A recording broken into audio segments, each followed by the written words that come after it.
యుద్ధం ఎదుర్కోబోతున్నాం, కురుక్షేత్ర యుద్ధం. దాని ఆయుధం ఏంటని చెప్పండి? ఓటు. అది మీరు మర్చిపోకూడదు. మన ఆయుధం ఓటు.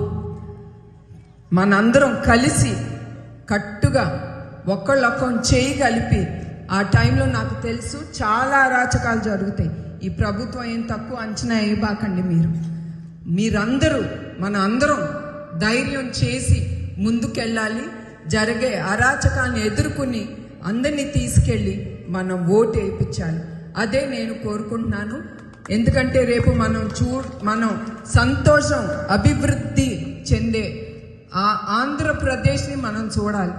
ఇట్లాంటి రాష్ట్రాన్ని మాత్రం కాదు, ఎక్కడ ఒక రాజధాని కూడా లేని రాష్ట్రంగా మనం అనాథగా మనం మిగిలిపోకూడదు.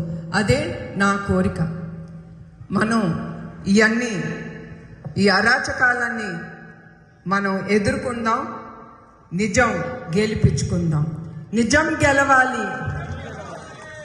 జై తెలుగుదేశం, జై తెలుగుదేశం, జై జై తెలుగుదేశం, జై హింద్.